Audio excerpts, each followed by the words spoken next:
Hello everyone. Normally this pre-show is supposed to be a fun little announcement area, but this time the only announcement I have is not fun. Niels and I have chosen to take down episode 12 and Wire World Matters 1 from our podcast feeds forever. The episodes should not appear on any podcast feed that is connected to us. If you see them somewhere, please contact me immediately via Twitter DMs or Discord DMs so I can see for their instant removal.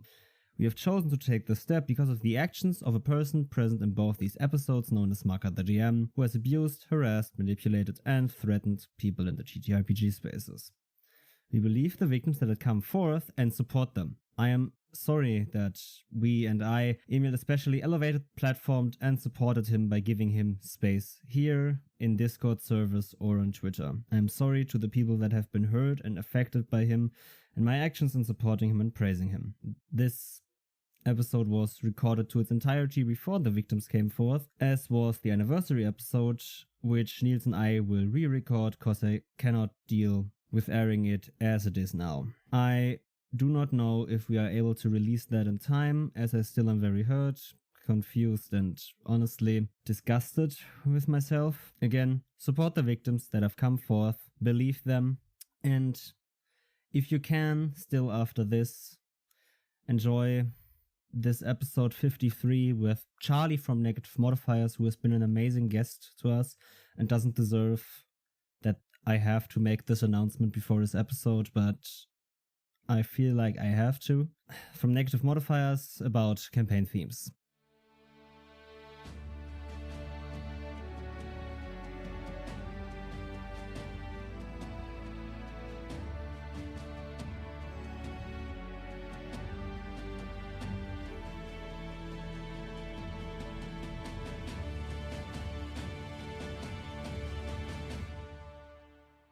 Hello and welcome back to DoubleDM. With me, as usual, is my lovely co-host, Emil.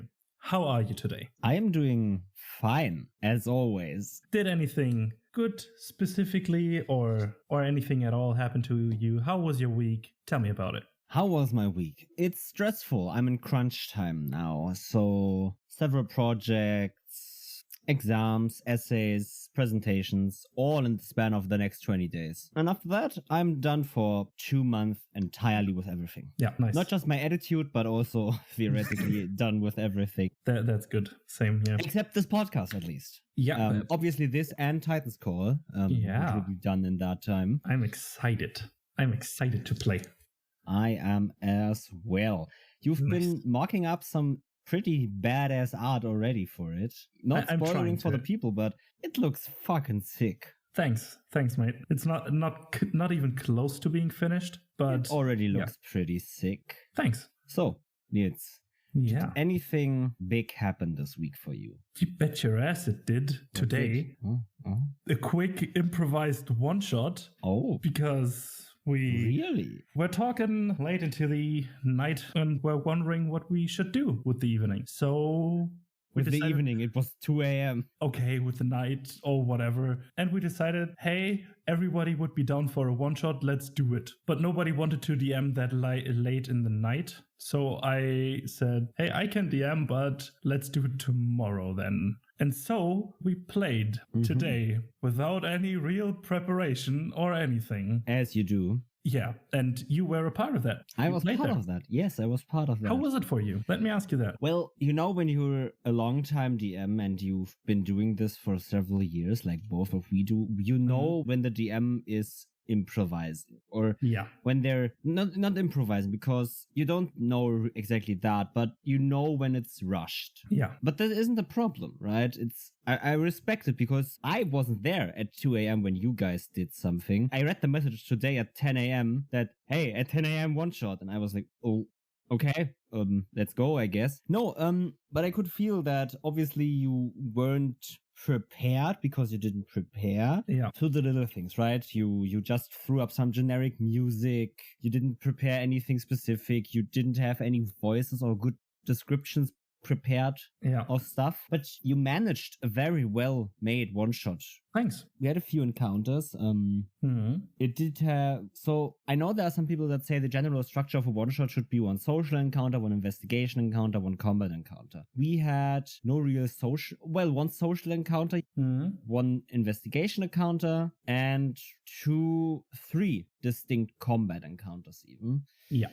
But we didn't fill out a lot with roleplay between us as a group or that, because the characters were all made today or late at night yesterday. So no one had really prepared anything.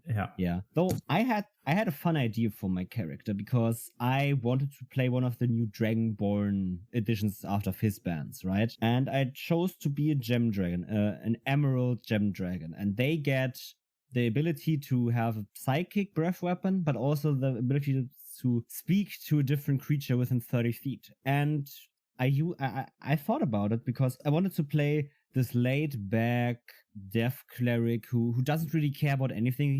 He was very nihilistic.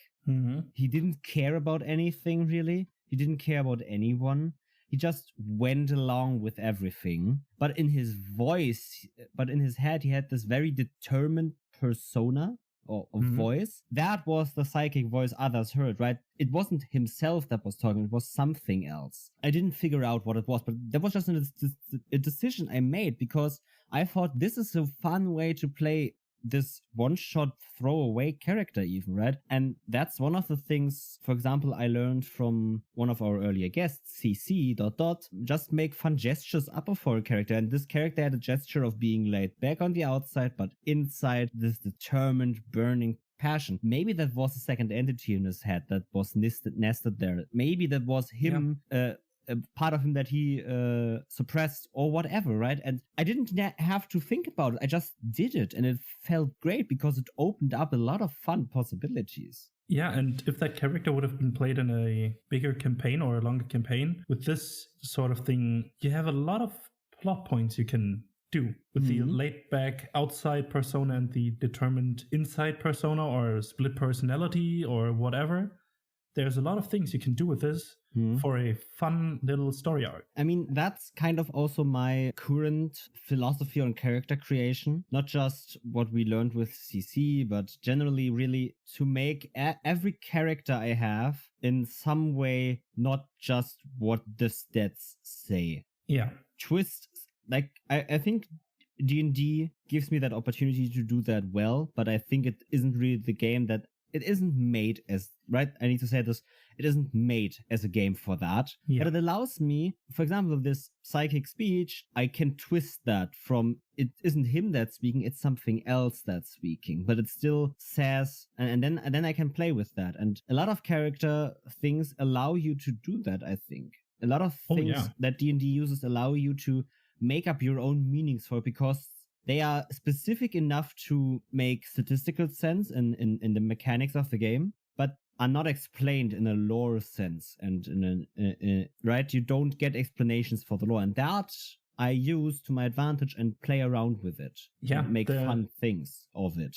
It gives you openings to make it your own. For example, warlocks, a lot of people always play, right? The normal warlock has a patron, someone they met, or a demon they made a pact with or something. And I played a warlock that was, well, I am the demon. I am that monster. Oh, yeah. It's part of me. Yeah, right? I'm a symbiote. I'm a symbiote, like Venom or something, right? That's also a possibility. You're just twisting the intended, because not written. It's not written that you have to have a patron, really. Or well, it is. It says you have a patron, but it's not specified that it has to be a different entity. Yeah, exactly. And it's not intended, right? It's I twist the roots, but it's not breaking them. It's I just use them differently. Yeah, and puts a twist on the classic stereotype or trope of that certain class or race or whatever. It just makes it more interesting.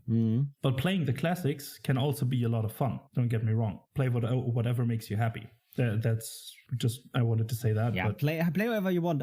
I just enjoy this certain twisted style, in my opinion. It's just fun. And I think with this group especially, it worked really well because we were going to this necromantic crypt where there was this undead king or something. And my character, in his nihilistic, not caring, and basically sleepy and even stoned. I kind of thought he was also a little bit stoned all the time. Mm-hmm. Just went into the boss room and said, well, hey, I want to work with you. Because I thought to myself, well, the voice inside his head actually wants to do that. Oh, yeah. So I wasn't really lying. Yeah. But then it was like, well, I also don't want the people that my character already knows as partners or something to die now. So then I went back and attacked that undead king. Yeah, that was an awesome moment. It was an awesome fight as well. Yeah, I enjoyed it. To say the least, you basically gave notice to the boss that there was other people in the dungeon with you and pointed right at the wizard, who then turned invisible, still got hit, and then there was the backstab of your character. Then I backstabbed the king, the undead king, and just by ray of enfeeblement. Yeah. And I don't want to take all the credit because we played this with the group, all did a lot for this one shot, but I did some very awesome stuff. Yeah. First, you ray of enfeebled him. Ray of enfeeblement. After that, I flew up in the air so he can't hit me anymore because gem dragons get actual wings. And then what did I do then? Then you cast not Spirit Guardian, Guiding Bolt 2 times. Exactly. I then just attacked him a bit. When then our fighter came, because our wizard was invisible, so the next spell I wanted to do didn't really work anyway. When our fighter came and now started tanking, I also blinded him. So he had disadvantage on all attack rolls, and all his attacks dealt half damage. And you all had advantage on him, and there was a flaming sphere hitting him all the time. A spiritual weapon, the fighter, the cleric, and the wizard just constantly dealing damage with no way of him outmaneuvering anything. And because the monk was AFK. Yeah, basically, because he got downed in the last fight. I think the fight would have looked different in the big room you were in beforehand, because he would have more ability, or he would have because he could theoretically maneuver a bit more. But you basically baited him into a narrow corridor. Yeah, and then we blocked off path from behind, and but I enjoyed it. I didn't want him in that space because that meant I had to get into an actual position where he could have hit me. So it wasn't what I wanted, but it was great. It was a lot of fun, especially for it being that thrown together, right? Yeah. Thanks a lot that you enjoyed it. You did a lot of good stuff for this. You did a lot of good. Yeah. It was fun, and it was well mastered by you. Thanks a lot. That means a lot coming from you. So, we should also address the elephant in the room. The Legend of Vox Machina. The Legend of Vox Machina came out for us last Friday. When this episode comes out, the Friday before last Friday. Yeah. So, Nils, you watched it, right? Yes, I did. How did you enjoy it? I enjoyed it a lot. The first scene was a bit meh, but trying to get every character basically shown and previewed, and how they work together and why they are going where they're going. It's the classic thing. You start in a tavern, it's a bit weird at first, but then it just kicks off and gets... The problem I had is the characters knew each other, and that's okay, because everyone who's gonna watch the series basically, right? The scene was fan service only. Yeah. Or well, it didn't serve a big purpose, but it is well made in that sense that in the first 3 minutes, you get thrown up with everything the show has. Oh, yeah. It's nudity, adult language, violence, gore, right? One of the big things that came about this series is that many people were outraged that it was not for children because they thought it was a children's cartoon. And I mean, have those people actually watched Critical Role Season 1? I mean, that's legit what they did at the table. Right? They didn't chop off someone's hand or something, but that's what they described there. That they had that scene basically. Yeah, or in general, every Critical Role thing I watched, they describe what they are doing. If they burn someone to ashes, they are not kids content necessarily. Exactly. They are not kids content. Exactly. And the series does a good job of that in making sure, hey, before you even go into the series, this is not for children. This tavern scene shows you everything. But yeah, I agree, right? I told you that I found it a little bit cringy and weird, but watching it the second time, it wasn't that bad. Just not what I expected or maybe even wanted from the first scene. Anything after that, basically after they've been tasked by the council, was great. Yeah. I enjoyed. And episode 3 Holy fucking shit. Oh, yeah. Oh, hell the fuck yes. That was one of the best shows I ever watched. Yeah. What is it with animation the last few years? I don't Arcane, know, man. The animation, the art style, it's all coming together so good. It could be that I just enjoy the source material and therefore have a twisted view on this. I might. And I'm not saying Vox Machina or Arcane are for everyone, because they're not. But both of these series are not, what is the right word for that? They don't, I think they break the stigma around animation a bit. Oh, yeah. Yeah. First of all, through unique styles and maybe unique ideas, but generally through being, hey, this is not kids content. Arcane is also not kids content. Oh, yeah, definitely not. It's just making sure or showing that cartoons or animation can be so much more than just, in quotation marks, a kids show. It makes sure of that pretty good. Yeah, they quickly show you this is more than just the afternoon cartoon you tune on for your kids after they've done their homework. Exactly. And I think pushing those boundaries a bit is a nice step in the right direction. Yeah. Especially for adaptation of a different media that is already there. I have to say, the thing is, TTRPG are very new media, and this is the first time we really see an adaptation for the big screen, you could say, of something. So there are gonna be some hiccups and some seeds we all probably won't enjoy, because we're still in the trial phase of adapting TTRPGs to something different. Yeah, but I think it works like a charm. Yeah. I'm excited for the new episodes that have came out already when this episode airs. I think they should release to this night when we record this. Friday. Always Fridays. Yeah. And I'm excited to see where this whole thing is going, because I'm addicted now to that. The final scene I watched from episode 3, and I was like, oh no, shit, I have to wait till the next episode comes out, right? Nah, damn it. I want to see more of good animation, good voice acting, awesome art, all coming together with an interesting story. I want to see more of that. So yeah, anyways, shall we get into the episode now? Yes, we should. GemFirefly.com combines nerdy interest and aesthetic attitude into one awesome store. Find shirts of the highest quality and softest comfort, along with home items such as mugs, blankets and flags. Collections like the Dungeon Glitch geeky designs or the Spicy Not Safe for Work section offer a variety of unique graphics perfect for your message, attitude and lifestyle. Profits from the shop have planted thousands of trees to fight hunger and climate change, while also supporting notable charities and game community causes. Check out the link below or visit gemfirefly.com and skim your favorite shirts right now. Other Earth is a cooperative tabletop role-playing game designed for 2 or more players set in a science fantasy multiverse in which a puritanical empire of elves has invaded several other timelines, destroying or conscripting every civilization they find. Players take on the role of mercenaries who have had their souls transplanted into genetically modified clone bodies called carbons, fighting a desperate day-to-day battle for survival in war-torn worlds. Other Earth focuses on speed of learning with a 1-page character sheet and a creation checklist that allows players to make a character in under 30 minutes. The game uses the Infinity Odyssey D6 system, which is both levelless and classless, allowing characters to evolve by learning new spells and abilities, which give them a variety of different ways to resolve conflicts. There are over 150 spells and abilities, and when combined with over 250 weapons and items, there are infinite possibilities for your character playstyle.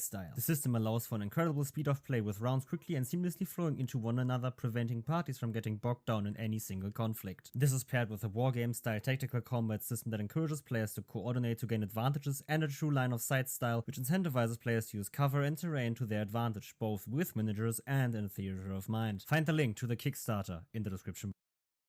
And with that, welcome back to the episode. With us now is our guest, Charley from Negative Modifier. How are you today? Good. Thanks for having me on. Then let's get straight into it. Who are you? Where do you come from? What brought you into TTRPGs? All that good stuff. One of my favorite questions to talk about. My name is Charley. I'm the GM, DM, handler, a variety of other increasingly made-up seeming titles for the Negative Modifier podcast. We are an actual play podcast that, despite my best efforts, has picked up a bit of a horror bend to it. I swear we're not actually a horror podcast, but everything I run seems to wind up that way, and I see no intention, or I have no plans of stopping that anytime soon. But yeah, at the time of recording this, we're doing a long-running Delta Green campaign called Hawthorne's Crusade. We've done some other stuff, too. We bounce around from game to game. But yeah, that's the best place to find me. Nice, nice. And you said that you kind of always end up with a horror spin, even though it's not your intention. One of the things I wanted to ask about that is, do you just enjoy horror? So this is I've talked about this a few different times with a couple other podcasts, but when it comes to horror as a media, I am a giant coward. I actually can't watch most horror movies because I react a little too strongly to jump scares. Where I grew up kind of was a horror movie setting in kind of abstract terms. Like if you've ever seen those like Cabin in the Woods or Blair Witch Project style movies, that's kind of where I grew up. So a lot of the things that happen in some of those hit a little bit closer to home than maybe they should with other people. And I have a stronger physical reaction to jump scares. So it's weird. I like the cosmic stuff. I like the more atmospheric types of things. I like dread, if that makes any sense. It's more of a creeping sensation. I often reference miniseries Chernobyl as kind of the horror I like, where it's not necessarily specifically horror or overtly horror, but the theme is there. And in that case, the monster is radiation and horrifying kind of background music that it means radiation. So that's, I guess, what I mean by there's a bit of a horror bend. Negative Modifier also leans into games that are a little less, what's the right phrase? Upbeat is maybe the right phrasing of it. Yeah, I see that. I mean, you said you run Delta Green. I think you guys also run, was it Symbarion? Yeah. Sumbarum, yes. You would never know how to pronounce that game unless you're Swedish reading that. Yeah, and you already especially said you had a long-running Delta Green campaign now, and you've also had smaller, shorter campaigns on the podcast, right? Yeah, so when I started Negative Modifier, I had 3 kind of longer form Delta Green campaigns mapped out. They are both simultaneously independent, but there's also stuff that ties all 3 of them together. The third one is definitely the most, hey, if you haven't listened to the last 2, you probably want to go back and catch at least certain arcs from each one. But I think kind of with actual play podcasts, especially if you're doing kind of longer run content that runs for 6 months kind of from start to finish, you want to make sure people can jump in at the start of it and enjoy that having to go through and kind of dig through a bunch of backlogs. But yeah, the Sumbarum one is 9 episodes long, if I remember correctly. Locus is just a quick 2-hour episode of that, so we could kind of cook a quick look at that one because it was an interesting system. I'm not sure we could do much more than a kind of quick dive into that, but yeah, like I think the shortest arc of Hawthorne's Crusade, which is the current Delta Green thing, will be 5 episodes long, and most of them are kind of come closer to 9 or 10 episodes per arc. And especially also going back to, since TTRPGs are, in my opinion, a very special medium, they don't allow for jump scares really, except you as the DM would spring up and jump up into your players' faces, obviously, but who does that? Yeah, as you said, it's more of this cosmic and dread horror for you. That's what TTRPGs can do really well. I mean, or do you agree with that? Oh yeah, absolutely. And I also say there is a art to doing jump scares, I guess. Like at least given how Delta Green works, it's very reactive to player choices. It gives you a lot of freedom as a handler is the phrase they use for that game. It lets you do stuff that maybe you can't do in other games because you can kind of play through the, okay, do you do X? All right, cool. Do you do Y after you do X? Yeah, okay. That's why that was a bad choice. Like I used that like a couple times I've had like, okay, the phone starts ringing, it makes a weird sound. Do you pick up the phone? Yeah, okay. Do you put the phone to your ear? Why does it matter if I do that? Do you put the phone to your ear or not? Yes, okay, here's the bad thing that just happened because you put the phone to your ear. It's grown lips and it's now trying to eat the inside of your ear or something like that, which maybe not a true jump scare, but the image enough is enough to kind of get that like in place kind of revile backwards reaction of most people when they're playing. Yeah. Alrighty. And I think with that, we can perfectly get into our topic today, which is campaign themes. So the first question I would have is, what are themes in general? And especially regarding TTRPGs then. I think I would give it to Charley if you want to, or should I just start talking? So I actually come from a theater background, technically, in the way back machines. So I kind of approach it more the more theatrical perspective, where it's a combination of kind of every scene or kind of every arc of it should have its own stuff going on. It should have kind of stuff unique to it. Then you have your overarching theme, which is either kind of an emotion, a feeling, it's a broad concept or an idea you're trying to work through everything. Hawthorne's Crusade actually has one that, if you get the reference that's in the title of the campaign, is pretty obvious. I can't spoil it now, but by the time this goes up, it should be pretty hinted at that the entire campaign is kind of about surveillance in a broad way, and every arc from a zoomed out perspective is a little bit about surveillance in different forms up until kind of the end. But each also arc has its own kind of spin on that and different kind of commentary and criticism of what that version of it is, kind of thing. There's always kind of the overarching theme of someone's always watching whether you realize it or not. And yeah, I guess for themes for me, it's kind of the, maybe not what you're trying to say necessarily with your various aspects of it, but kind of the backbone that all of your details and kind of your motivations are strung off of. I would definitely agree with that. It's always this combination of everything you had in the campaign going on obviously plays into that scene, right? If you have a long campaign and that campaign has many sessions and many of them are horror-y or suspenseful, but you also have some episodes that are a lot of levity. Well, I don't know, a beach episode when you want to talk about it like that. And then the theme still has to kind of take into account that this episode was, or the session was there, but it still would count as, for example, tension and horror, because that's still the most of the campaign. That's still the theme people should expect, right? I think themes for me are especially about expectation management once again. If I have a campaign and I have a session 0 with my players, I start talking about possible campaign themes they would want to see, and also I wanted to see, and then we have this discussion around themes to fit together what the campaign should be about, and that then really well gives me an idea of what I want to do, and my players an idea of how they want to roleplay, what they want to roleplay, also what they want to do and what they expect of the game, and that allows us to shape the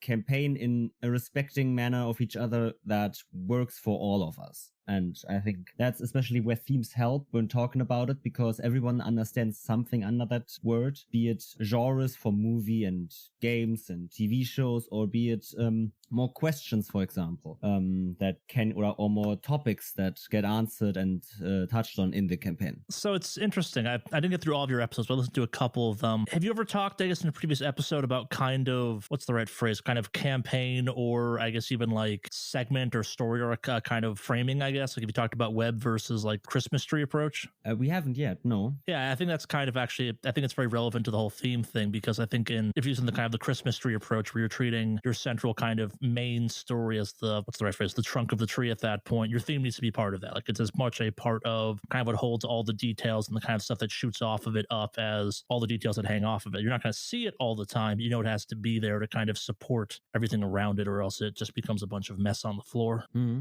Mm-hmm. I'm just thinking about what else I could offer to those two big things you just said. I think campaign themes basically set the, not just the mood, but the general vibe of the story arc or campaign you're going for. In general, it helps you shape the way you plan your story, basically. Mm-hmm. Because if you center everything you do in a campaign around the theme of surveillance or cosmic horror, it all needs to tie to the same basic thing you decided on with the campaign theme in general. No, so that's what I want to add into this, I guess. Like it's, as someone who spends a lot of time doing horror stuff, for better or worse, there's a lot of people think you can only do one thing with horror. And I've talked a couple times on other podcasts about kind of how you should, horror is not one thing. It's more of a toolbox of nightmares. There's not kind of one horror fits all and you should be bouncing around some. I also mention to people occasionally that like you should have moments of humor in a horror campaign or in a horror scenario of any kind. Like there's an absurdity to what you're doing. Your players know they're in a horror thing. The characters are probably a little bit self-aware they're in a terrible situation to be in, and they're going to engage with it anyway because you have to. That's how tabletop RPGs work. You've kind of made the deal of, okay, I'm going to send you into a madhouse and you're going to play through the madhouse at that point. But you can also have funny moments. I think a lot of people kind of tend to treat horror settings as very grim, which they are, but you should also allow for just kind of organic funny moments to happen. Like if a bunch of bad rolls happen that aren't going to like send your players to hell by accident, have some fun with it. Like this, you don't have to make it wacky, but like having a bunch of people have panic attacks and one person throws up in a wastebasket of some kind and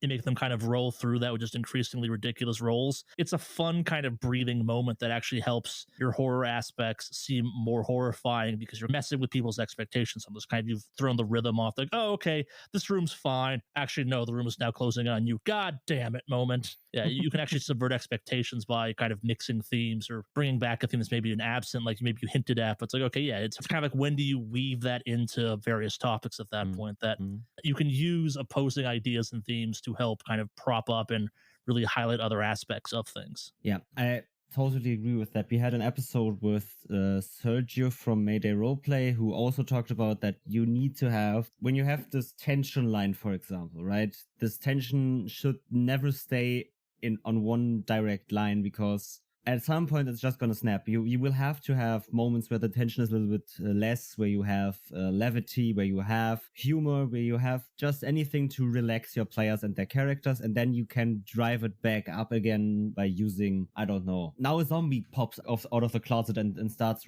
running at you or something. And I think like you can even make it more subtle. Like the zombie has to pop out because the zombie has to pop out, but like what's the zombie wearing? Like what was the zombie before it became a zombie? Like if it was someone's grandmother and it's dressed in kind of its Sunday best at that point, that's a funny image. It's still a horror moment of, hey, you're dealing with a zombie dressed in some very ornate outfit, but it still wants to gnaw your face off type of thing. Like there is something humorous like about having some people like then doing combat with, it's like, okay, it's still a zombie and it's still dangerous, but also like it's wearing a sky blue flowy dress with butterfly embroidery on that. Like yeah, I very much agree, right? TTRPGs are for fun. That's the basis of it, and everyone wants to have fun when playing, so you need to have some moments where everyone just laughs around the table, and those will probably come at every table. The only thing you need to watch out for is not to shut them down with anything, and then they will come anyway. But there was something you said about mixing themes especially, and I wanted to go into that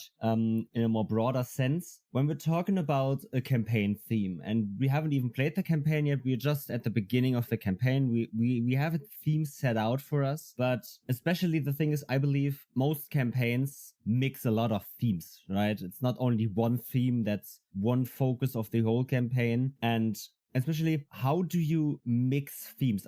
Would you say that there are combinations that just don't work, or would you say that every combination can work for the right people? I think the answer to that is yes, but let me explain that more. I think it's there's a couple of kind of subconscious decisions you make before you even actually start thinking about this that kind of play into how you can mix stuff. I think like whether people realize it or not, the game you choose to play through a campaign, it comes to kind of by picking a system, you're picking a set of themes that go along with it. You may subvert those, you may mess with them, but like if you're running Dungeons and Dragons, you're running an adventure of some type. It can be an adventure that has mystery, it has investigation, it has kind of other riffs on that, but like that game is designed to go on adventure type of thing. If you're playing Call of Cthulhu, you're probably dealing with horror and there's a degrading sanity mechanic, but doesn't stop you from having it be some grand adventure. But kind of you still, I guess what I'm trying to say is like by whatever game you pick, you start off with a base set of themes that are baked into that game. People don't always think of it that way. And it's not you're not like bound by that to begin with, but kind of by picking a system, you're picking subconsciously to start with, okay, I kind of know what this game is about. This is in broad strokes what this will probably be like. So you have that going on, then you have whatever your decisions are, whatever your campaign, your scenario, your module is about, that kind of weave around that. I think hypothetically you can combine any themes you want so long as it makes sense. The phrase I use a lot is so long as it makes narratively sense, I'm okay with it. But like, I think kind of, at least especially in the horror space, there's the impulse of going to kind of shock value. And it's like, okay, cool. That's a messed up image you just explained there. What does it mean though, kind of thing? And that's when the kind of mixing falls apart. But so long as it's a flow, so long as it kind of makes sense, you've telegraphed correctly. It's not just kind of like suddenly we're talking about this and it's just jarring kind of out of nowhere. It's okay. Yeah. Again, you can mix whatever you want. You have to have each theme has enough space to breathe and be organic and kind of actually have presence, or it's just kind of a moment. And there's nothing wrong with a moment, but trying to treat a moment as though it's a overarching thing, that kind of theme is where it falls apart some. So, and with mixing themes in general, how do you accomplish different themes in the same campaign, giving every theme their own breathing room to unfold itself? How would you do that? So in my case, I am lucky enough that the way I approach writing for a campaign or an operation is I figure out the story I want to tell first. And the best way for me to do this is I come up with a writing prompt I always kind of linked back to. And it's weird, at least especially for Delta Green, what writing prompts exist that inspire the operations. Like they are and I'll fess to this, if you ever read any of the prompts I make to make any of this stuff up, they are annoying, they are pretentious, they are nonsensical, they are these weird kind of paragraph of flow of thought that if I ever get stuck trying to figure out where something goes or what the next kind of step in something's supposed to be, I go, okay, let's go back to this for a couple seconds. What was I getting at in this whole kind of blurb I spat out at the start of all of this? And I think a lot of people think you have to give everything equal time, and you don't. it's your campaign, it's your story. You get to let things have the weight that you do and don't want them to have, type of thing. Like, that's just how stories work as well. Not every character is the main character every given point in time. So for me, I'm lucky that when I come up with, like, when I'm working through a scenario or something, I'm working on a story, and then it's kind of going back and then it's adding in the details. I already have some of what that scenario is about, and as a result, the themes are kind of already baked in. Where it's like, okay, it's about X, it's about Y, because the story I wrote for this is already this story based on just kind of the idea of what's going on. This is kind of some of the stuff you're dealing with, and then it's about, okay, what's the monster that goes with this? How does this tie back into mythos? What's the it's more about kind of the details of how that manifests and kind of how you kind of expand on the kind of key points versus trying to come up with ideas. Like, you can all, I'm not saying there's anything wrong with, like, I want to tell a story about X, like, well, it has this as a theme. It's okay, cool, but what's the story? Well, I don't know, but it's about, I want one of the themes to be this. Okay, so what's a story that you like that happens to have that theme that goes along with it? Like, what about that could you maybe tweak or redo for your own purposes? And you said about when you write your stories that you come up with a prompt first. And I know this question is probably not easy to answer, but how do you especially come up with prompts? Do they just flow out? Do you maybe watch a TV series and say, okay, I want that, but my own story? Or how do you come up with that? Is there any process behind it? I wish I could say there was a process behind it. It's kind of a scattershot, random approach. Sometimes it's stuff I'm watching, sometimes it's stuff I'm reading, sometimes it's I have an idea that I think is cool and like it just kind of churns in the back of my brain and kind of abrades on itself, and eventually it's like, okay, here's a paragraph that kind of gets what your thoughts are about this. It's like, that's a nonsensical paragraph, but also now that I have this nonsensical paragraph kind of there to look at and understand some, I can make some ideas off of it, I guess. Like, it's really not about coming up with the useful thoughts, but kind of coming up with a thing that when I'm stuck or not sure what I want to do next, I can go back to and go, okay, what was my mind space at this point in time? Yeah, and this kind of happens. But also at the same time, though, too, I read a lot, I watch a bunch of stuff. Like, it's important to have lots of stimuli that gets you going, that kind of gives you ideas to bounce around. And these are the stuff I like doing for Delta Green. There's a kind of subversion and almost perversion of kind of how I go about things, where it's like, okay, here's this idea that, like, I as a person think is silly or weird, but also how can I twist this to make it worse? Or kind of like, how do you make this mundane thing sinister? Or like, what could someone sinister do with this mundane thing? Like, the second arc of Hawthorne's Crusade, the literal prompt for that is this very formal, prissy, I guess, diary entry of someone describing a dinner party they're throwing. And ultimately that scenario does involve a dinner party, but like, if you go back and read what I wrote for that, it's this kind of this very, very upper class kind of, the dinner must be perfect. And that vibe is there in parts of kind of Feast of the Century Club, but that scenario is also about cannibals, so it's a little bit different at the end of the day. I definitely see what you mean with perversion there.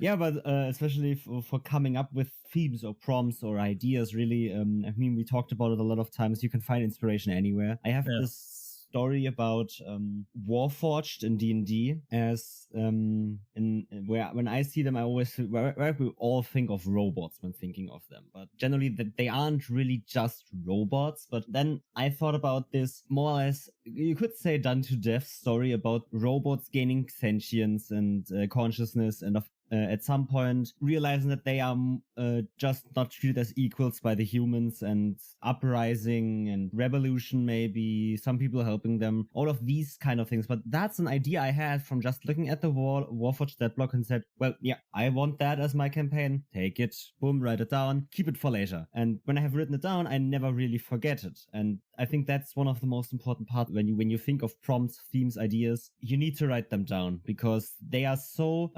intangible sometimes that if you don't write them down, they disappear the next day, and then you forgot them, and then you will have to find something new. Yeah, I definitely have kind of the digital equivalent of, maybe not the dream journal, but it's just like, it's a ongoing Google Doc of just weird paragraphs in there that I'll go back to. I'm like, what the hell was I thinking when I wrote this? But it's like, oh, right, that was an idea I had that, like, oh yeah, that was a cool idea. I can work with that. And I guess like to kind of do the, how can you perverse, how you twist something.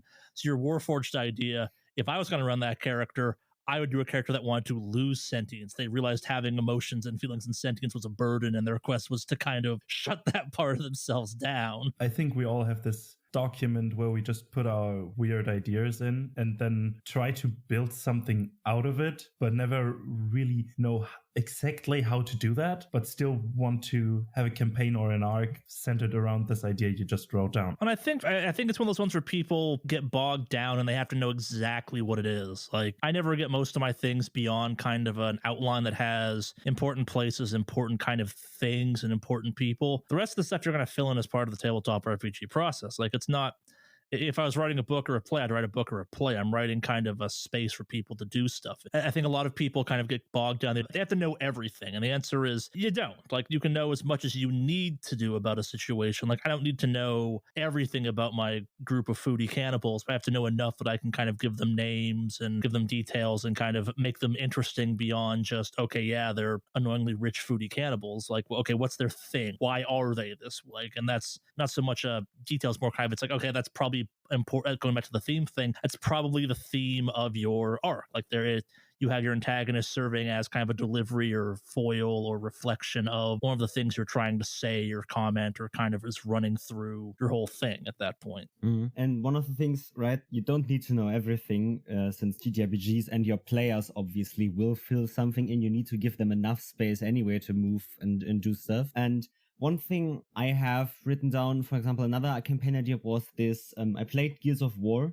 and said, okay, I want a swarm type campaign. I want some swarm alien enemies. I want it in a desert. That's all I have written down, right? And if I ever want to run that game, as soon as my other campaigns end and I have time for that, I can still revisit that idea and see what I think now about it. I can then write more, right? I don't have to write a lot. I just have to write something down that I can use later as a prompt for myself to get new ideas, to get new themes, to get new prompts even. Just saving it for later, and then I can develop everything I need at the point I need it. And one of the things that TTRPGs, as you said, Charley, don't fill anything in. And one of the beauties is you, at least I do, and I think every DM actually does. They know when they have enough. They know when they have enough to play the game. And I mean, sometimes new DMs need more than experienced GMs because they're not as confident yet. But that's okay. That's not a wrong thing to do. That's just the process of learning that you can improvise certain things on the spot and other things just you can't. And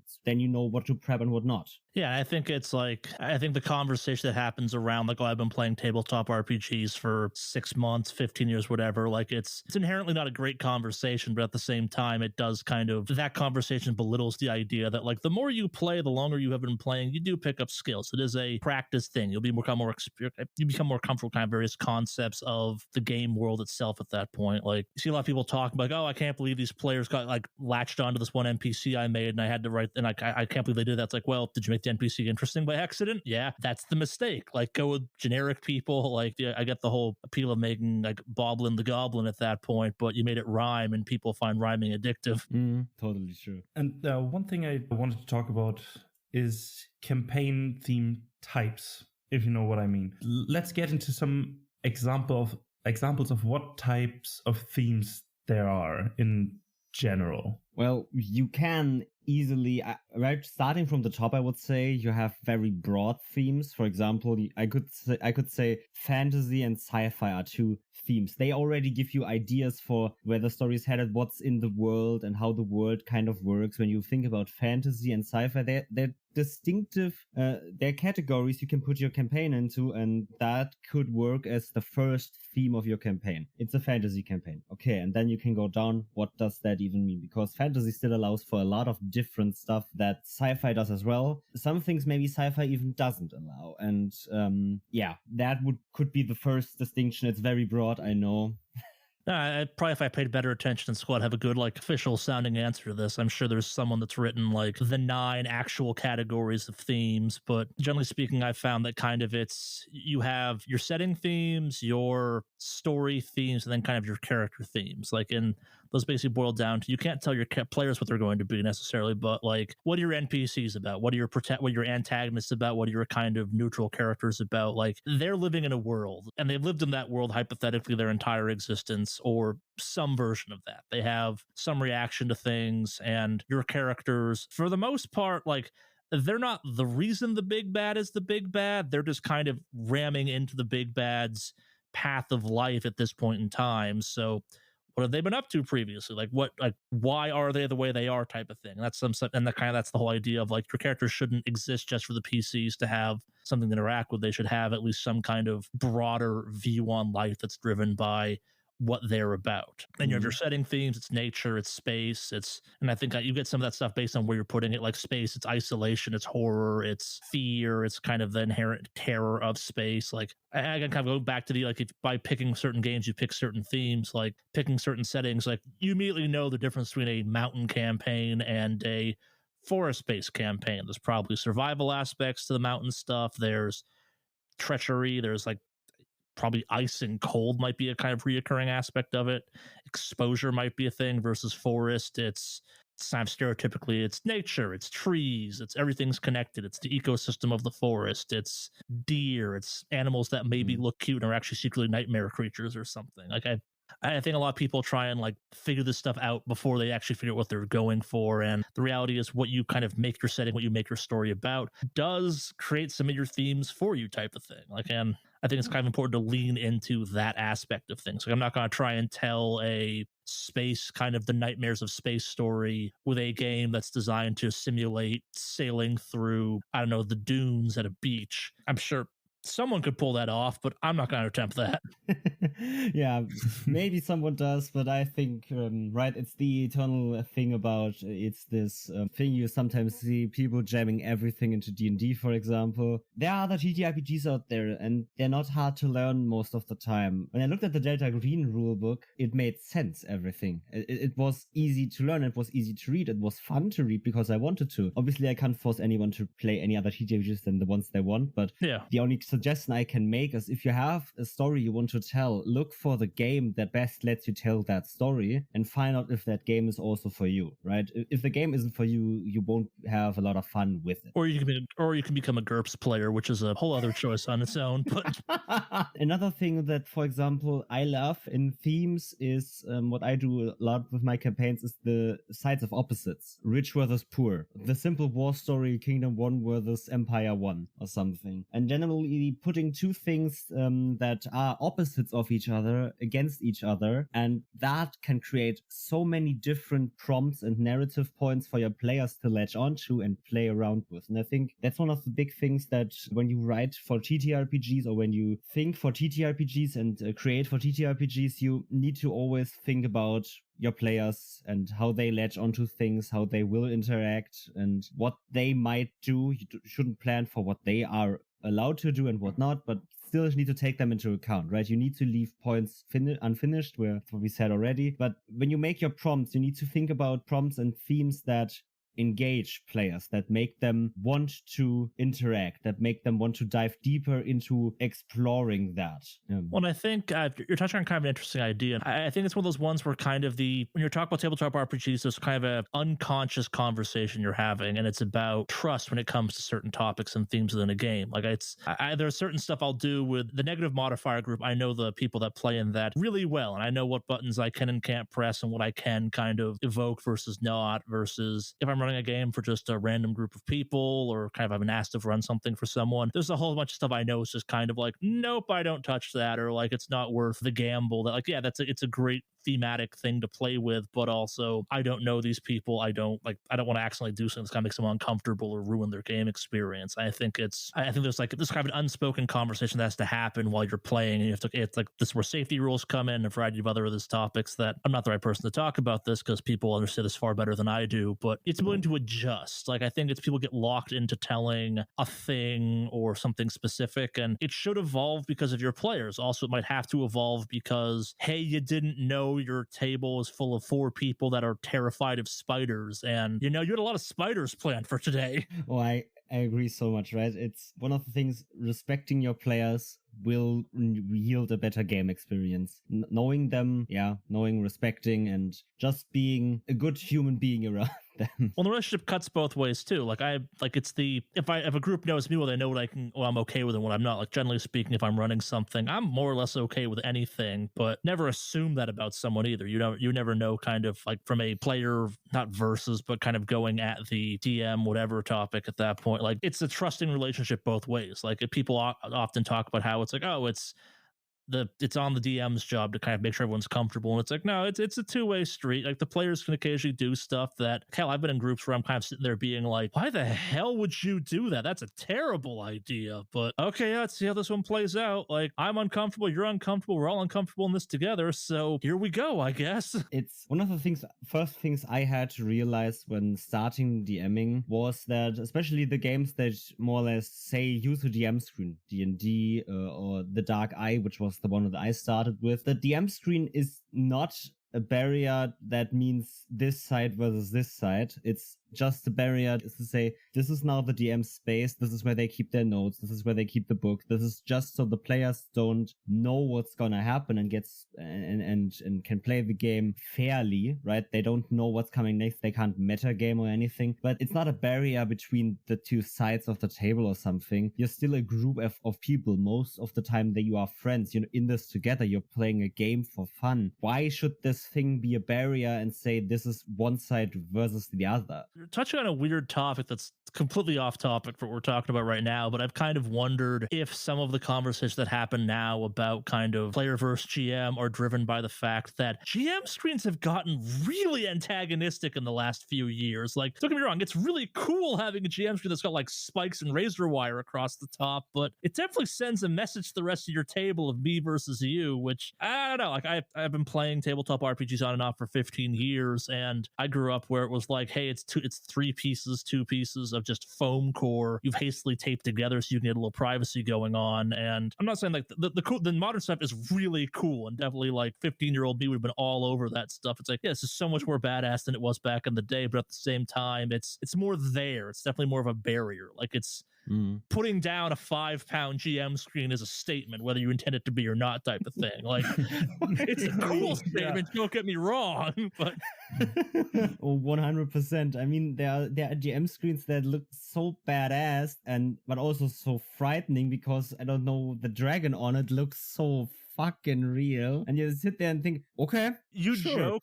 Yeah, you joke, but I saw one once that had like built into it a Nerf gun that you could like shoot at your players from behind the screen. Wait, one had what?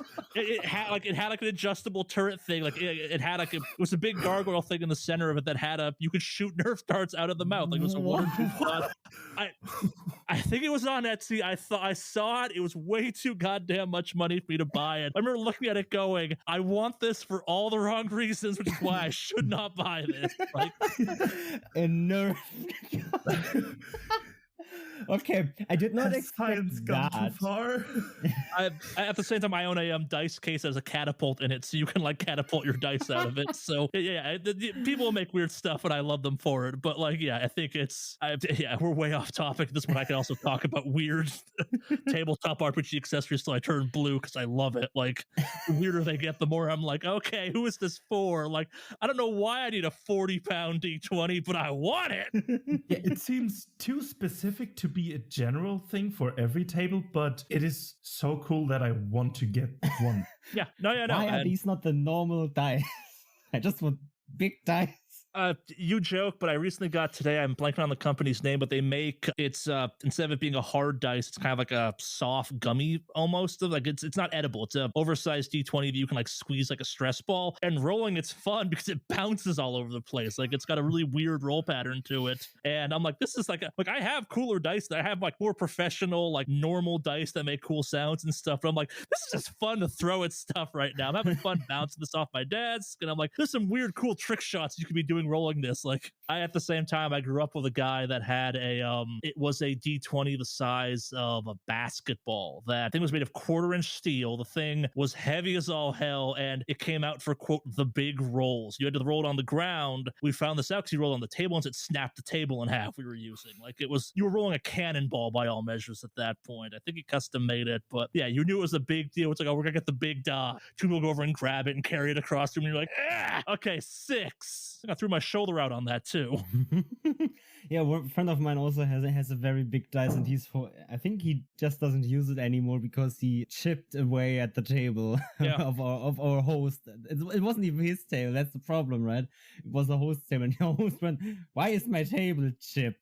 Yeah, and there were little calves in the table because when he rolled, it would be Yeah, I mean, it's fun probably to roll that dice, but not for me. So unnecessary. Yeah, it's so unnecessary. I'm going through my head right now, and I'm realizing that I've been physically present for an alarming number. Like, it's not an insane number, but like more than 2 destroying of a table during a tabletop RPG games is probably too many times to have been witnessed to. Like, never my fault, but like, it's like, no, it's happened 4 or 5 times, I think. Like, I can come up with at least a couple memories of this. It's like it's not a lot, but it's more than you think, definitely. I would want to go into that, but I wanted to go back to our theme. Yeah, no, we're way off topic. for one question, especially regarding long versus short campaigns, because when you have a long campaign that runs for a year or even longer than that, 2 years, 3 years, whatever, and you have a lot of sessions and you have a lot of stuff that gets done in this game, and you have a short campaign that's 8 to 12 to maybe 16 not episodes, I always say episode, chapters, sessions, whatever. And I think you need to take that into account as well when you think about the theme you want to have, or you should take the theme into account when you decide for the campaign length. Because even if a campaign is short, you can get a lot of stuff done and can touch on a lot of stuff, but you don't want to overload the campaign with anything, so it becomes overwhelming to your players. Would you guys agree? I agree with that. I want to disagree with it slightly. I think it's, for long campaigns, it doesn't always have to be about the same thing. Like, if your arcs are long enough, they should be their own things, and the theme is, hey, it's these characters doing something. I think a lot of people get caught up in, it always has to be about X. It's like, yeah, maybe it should mostly be about X, but like, make X broad enough that's like, okay, it's about something that kind of a bunch of things fit underneath, so you actually have space to maneuver and kind of change with things. It's weird. Like, I guess, like, again, I never consciously think about what my themes are before I come up with the story, and then the story kind of influences how long it's going to be. And it's like, yeah, if you're going to tell this epic thing of like 30 towns, it's probably going to be more settings. If it's going to be like 4 locations, that's probably shorter type of thing. It's like, okay, what ties these things together at that point? Because it's not as arcing, aside for it's in the same world. It's okay, there has to be something that zigs and zags in an efficient manner between these points. Yeah, I think especially in longer campaigns, you can go wild with the amount of campaign theme or themes you want to have, because I think you have the time to explore each theme in the necessary length to let it unfold, but have the ability to change themes more or less often. But in a shorter campaign, you don't have the time to completely let the theme unfold to make it feel like there is a theme to it and not just a mangled bunch of weird settings. What I think also I was going to say is that, like, the idea that, like, a lot of people play kind of ongoing campaigns. They're not really campaigns. They're more just kind of strung along adventures, which I'm not criticizing. It's more like it's a series of characters that go through a chain of events. Maybe they're not linked, and that's fine. Like, your theme at that point is it's this group of people. Like, it doesn't need to be more complicated than here's a group, they're doing stuff. Like, they're mercenaries, they're adventurers, whatever. And I think that when it gets messy is when you have people trying to do the kind of the sandbox approach, where it's about kind of, what do you feel like doing today? There's no way you can plan around that, and they get kind of bogged down. It needs to be about X and Y. It's like, no, you're hunting cats. Just hunt the cats. Like, that's enough of a story unto itself type of thing. Maybe the big dungeon crawl you figured out for next week, that could be about more things, but don't put pressure on yourself to make every event have some deeper aspect to it. Sometimes a zombie is just a zombie. Yeah, and I think both of you just talked about changing the theme, especially, and having the time to change a theme. But I wanted to ask, how would one introduce a theme change? Because I think it shouldn't be that this boom, click, and done, at least if you have a connected campaign. Obviously, if you have the unconnected adventures, sure, then you can just use a different theme for the next adventure. But if you have a connected campaign with recurring villains, NPCs, and a cohesive narrative, how would one introduce a theme change? Especially major plot point, I guess. Like, it's really, like, I keep coming up with this one in my brain. Like, it's really easy to go from we're on adventure to a revenge story and just kind of one NPC or a character death. Like, it's, you don't even introduce it at that point. Your characters are going to kind of probably lean towards that anyway, because it's time to get revenge for so-and-so. And that's maybe not like what you think of it, but it's like, no, the fact that you've shifted gears from we're just kind of going about getting wealthy, doing stuff, to we're going to kill that lich for what it did to that town. That's kind of an organic change at that point. You've dovetailed kind of events together, and your story is once again kind of influence what's going on theme-wise at that point. Like, it's not some magic at that point. It's like, no, it's the evolution of things as things play out and progress. Oh, yeah, I definitely agree, right? Often the theme change will come naturally, right? It's the best way. It just happens because your players are, after all, the main characters of the story. Your players are also part of the writing staff, more or less, for the campaign, right? They have a say in where the campaign goes because the camera is always on them. If they go somewhere else, you as the DM don't have anything really to stop them in rotation marks, because you theoretically could. You could just put a wall in front of them and say you can't move past, but yeah, don't do that. No, but really, the theme changes will happen naturally. Your players will gravitate towards something, towards a prompt, towards an NPC, towards a story, a quest, and that will influence your theme. That will influence your campaign, and that will also maybe change the way you have fun at the table for a few weeks. Doesn't say that it's a different fun, anything. It's just different stories evoke fun in different ways, I would say. And a theme change does that as well for you. One of the things always to keep in mind, right? Have fun with playing games. It's a game. Yeah. Charley, is there anything else you want to talk about? Is there any last points we didn't touch on you wanted to say? Is there any advice you want to throw out? Nah, I think I've almost kind of said my piece on this thing. I think it's my advice to anyone's always just kind of don't overthink it. There's always the instinct to go big and bombastic right out of the gate. And it's like, nah, or just kind of tell a story you want to tell and we'll kind of work backwards from there. Like maybe if you can always add more stuff to something once you have the idea down. It's very hard to kind of work from details back. It's like, I think a lot of people get hung up. It's like, oh, I want to have a dragon happen. It's okay, so what's the story involving a dragon about? No, it just has to have a dragon in it. Right, but what's the story of the dragon about at that point? Like, there's a circular thinking of you kind of put the cart before the horse where it comes to kind of what you're trying to achieve. It's like, no, it can just be a dragon story. It's simple enough, and that works. Yeah. So, Charley, since we're at the end of our episode, anything you want to shout out? Any people, any social media links, any shows, and also obviously your show? Now is your time. Obviously, Negative Modifier. You can find us anywhere podcasts are. We're also on YouTube and a couple other places that podcasts aren't typically. We're easiest way to find where you want to listen to us is negativemodifier.com. We're on Twitter. We're on Instagram. We're on, again, anywhere podcasts are. And if you can find a place that doesn't have us as a podcast, let me know, because I think I found all of them, including some I didn't know existed. Yeah, obviously, the links will also be in the description to your social media channels, your websites, and, I don't know, podcast channels. So, with that, Niels, will you send us off for today? Of course. You can find us on Twitter and Instagram at DoubleDM Pod. You can visit us at www.doubledm.com. And you can... a bad website name, actually, right? Oh yeah. So much double. It's a lot. It's a lot. But you can also donate to us on Ko-Fi. And with that, I think we have talked sufficiently about campaign themes. Hear you on the next one. Thanks for being here, Charley, and bye-bye. Bye. Later.